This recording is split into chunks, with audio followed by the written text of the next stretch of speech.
আসসালামু আলাইকুম গাইস। কেমন আছেন আপনারা সবাই? আশা করি ভালো আছেন। আমিও ভালো আছি। আমি ঘরোয়া পদ্ধতিতে কিভাবে রান্না করি সেটা দেখাবো। আমার নিজের নিজে যেভাবে করি সেটা আরকি।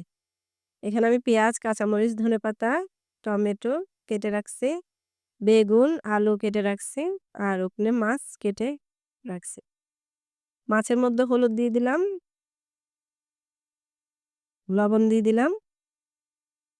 এখন মাছগুলো মেখে ভাজবো। কড়াইয়ের মধ্যে তেল দিয়ে দিলাম। একটু লবণ দিয়ে দিলাম। লবণটা দিলাম এজন্য যে মাছটা যাতে কড়াইয়ের সাথে বেজে না যায়। মাছ দিয়ে দিলাম। মাছগুলো আমার ভাজা হয়ে গেছে। এখন একটু উল্টে দিব। মাছগুলো তুলে নিচ্ছি। এখন মাছের মাথাটা ভেজে নিলাম। মাছের মাথাটা ভাজা হয়ে গেছে। আরেকটা কড়াইয়ে তেল দিয়ে দিলাম। পেঁয়াজ দিয়ে দিলাম। লবণ দিয়ে দিলাম। এখন একটু নেড়ে দিচ্ছি। পেঁয়াজটা একটু নরম হয়ে যাওয়ার জন্য। হলুদ, মরিচ, একটু পানি দিয়ে দিলাম। একটু নেড়ে কষিয়ে নিব। কষা হয়ে গেছে।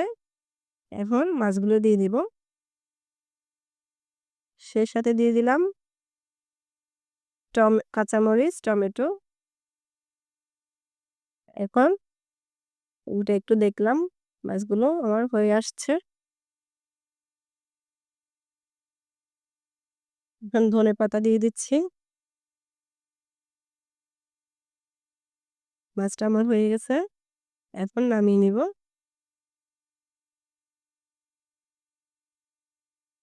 যে পাত্রে মাছ ভাজছি সেটা এখন বসিয়ে দিচ্ছি। ওখানে আমি বেগুন রান্না করব। পেঁয়াজ দিয়ে দিলাম। কষিয়ে নিচ্ছি। মাছের মাথাটা দিয়ে দিছি।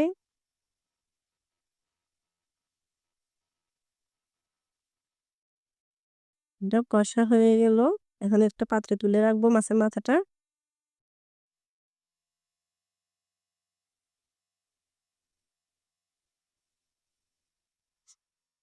এখন এখানে আলু বেগুন দিয়ে দিলাম। ঢাকনা দিয়ে ঢেকে দিলাম কিছুক্ষণের জন্য।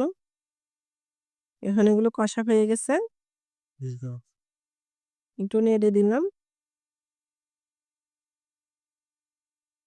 এখানে আমি মাছের মাথাটা দিয়ে দিচ্ছি।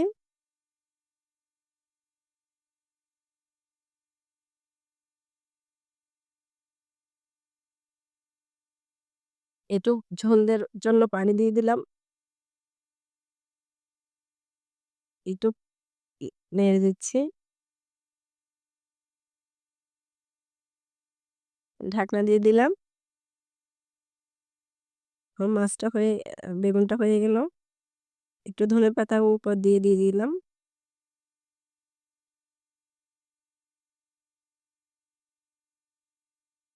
আবারও ঢাকনা দিয়ে দিলাম।